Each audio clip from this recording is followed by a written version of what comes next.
Welcome to BNS About Movies. This week, let's talk about 1979. NBC was looking for a hit, and he hit. Fred Silverman to become president in June of 78, and he immediately ordered 60 pilots for new shows, as he felt the entire roster of his 1978 to 1979 shows would not make it. Seeing as how he couldn't start until June after leaving ABC, that meant he'd be ready to start with mid-season replacements. The network canceled a ton of shows. Chico and the Man, which Freddie Prinze had died, so that makes sense. The Bionic Woman, The Life and Times of Grizzly Adams, Policewoman, CPO Sharkey, What Really Happened to the Class of 65, and James at 16. Proposing to replace him with The Waverly Wonders, Legs, Coast to Coast, The Eddie Capper Mysteries, WEB, The Sword of Justice, Dick Clark's Live Wednesday, and Operation Runway. Silverman had created something called Jiggle TV, and there had been a backlash. He had been a proponent for these shows where women showed up in little to no clothing, so he toned down Legs, changing it from to have women doing anything to make it as chorus girls, and reemerging as a sitcom called Who's Watching the Kids. Operation Runway and Coast to Coast were dropped, an educational show about Doctors Lifeline was added. WEB, which was about the inner workings of a television network, and The Waverly Wonders barely lasted weeks.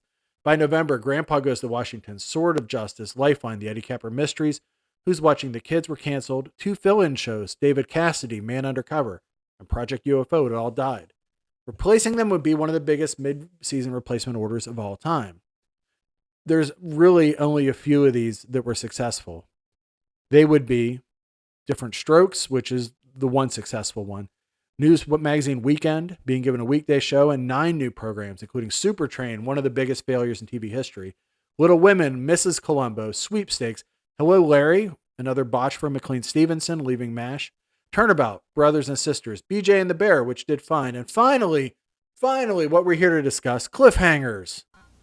Cliffhangers, 3 continuing action-packed stories in one show. First, The Secret Empire. Marshal Jim Donner rides out of the past right into the future and discovers a secret city beneath the earth, filled with wonders and packed with thrills, far beyond the dreams of mortal men. A city ruled by an evil emperor whose one goal is to control all mankind. Next, a beautiful newspaper reporter travels the globe to uncover a plot which will end the world. But when this ring of master spies finds she's hot on their trail, all they want to do is stop Susan Williams. Then it's Dracula 79. The Prince of Darkness has returned to cast his spell upon the unwary.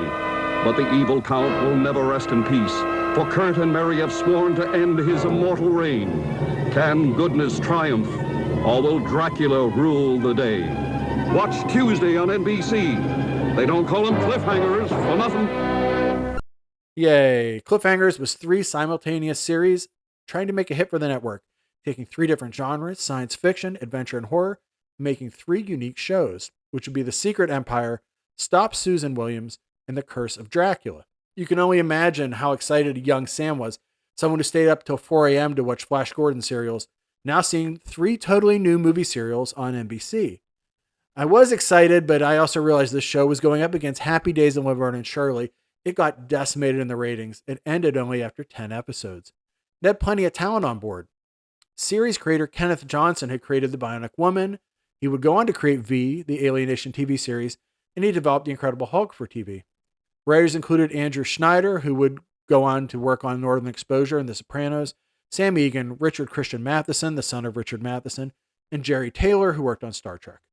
The 3 stories, which we'll get into more depth on, are Stop Susan Williams, starring Susan Anton as a gorgeous TV journalist investigating the murder of her brother, which leads her to solve an international conspiracy. It's based on the perils of Pauline.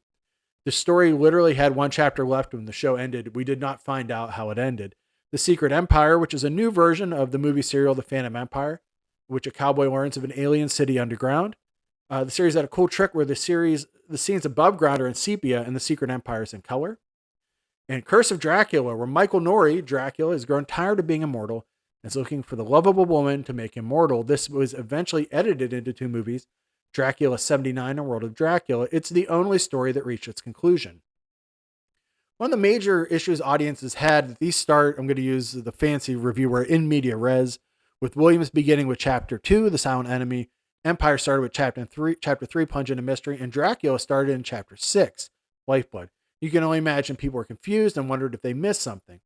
The goal for these shows was all gain in popularity and spin off to make their own shows, at which point they'd be replaced by new cliffhangers. Sadly, this never happened. In a disastrous season that saw NBC cancel 16 shows. Oh, man. So what about the Secret Empire? 1880, Cheyenne, Wyoming. A group called the Phantom Riders are stealing gold. And that's when U.S. Marshal Jim Donner, Jeffrey Scott, goes on the case. Turns out these are no ordinary criminals. They are from an inner-earth alien city called Chimera. The plot, yes, is lifted from the 1935 Gene Autry singing cowboy movie serial The Phantom Empire. There, Gene fights the Thunder Riders from a subterranean city named Morania. As we said, the series started in Chapter 3. Cliffhangers put people right in the middle of the action, and Donner's healing from being blasted by a weapon. He saves Maya, who is the daughter of Chimera's overthrown ruler Dementor, with a whip just like Lash LaRue. Now the city is commanded by her evil uncle, Mark Leonard, who we just talked about in a past episode, who was Sarek, Spock's father, a wheelchair-riding maniac who wants to take over the world with a mind-controlling computer powered by gold. There's also another alien female, played by Diane Markoff, named Tara, who's evil but has the hots for our hero. Of course, young Sam was super interested in her. The story expanded to have a greedy mind baron who was working with the evil leaders of Chimera, a giant spider, a mind-collapsed spaceships. We never see the last two episodes in America, Chapter 13 and 14. They'd play, and we didn't even get a compilation movie for the Secret Empire like the other ones. A lot of critics hated this segment, thinking science fiction and cowboys had nothing to do together. Maybe they didn't know that it was based on a serial. Maybe no one was ready for movie serials, but if this had come out 2 years later after Raiders of the Lost Ark, it may have been a bigger success. Who's to say? Curse of Dracula is a 79 movie, and 1979 was Dracula's year, with the TV movie Vampire, which I'm sure we'll get to, Love at First Bite, the Frank Langella Dracula, the new Nosferatu, Salem's Lot, Noctura, granddaughter of Dracula, Thirst, and Nightwing. Let's add one more. This is not campy. This is a very tragic Dracula, played by Michael Nouri. He's a professor of East European history at South Bay College in San Francisco, and his enemies are Kurt von Helsing, Stephen Johns, and the daughter of his past love, played by Carol Baxter. It's Mary Gibbons. The Count has moved 20 coffins to America, but Kurt and Mary have used a computer to track and destroy 12 of them. They catch Dracula, and Mary signs up for one of his night classes, and she discovers that he knows who she is, and he just wants to be left alone. The two TV movies that collect all the parts, Dracula 79 and World of Dracula, are really great. In the TV movie cut, Dracula actually takes a stake out of his heart because there was plans to create a third movie and maybe a TV show, Curse of Dracula, but sadly, it was never to be. So it's sad. There is a fan edit that puts together both movies along with the episodes and fills in some of the blanks on YouTube, which is great. And finally, the last one is The Girl Who Saved the World. NBC was super betting on Susan Anton. She'd start off singing commercial jingles for Muriel Cigarettes and the Starter Perfect Sleeper mattress. She had 30 appearances on Merv Griffith for getting one of the weirdest national TV show chances ever, a summer replacement series called Mel and Susan Together, produced by the Osmond brothers. She was not a household name. No one knew who she was. The show was off the air in 4 weeks, but she was picked to be one of the most promising faces of 79.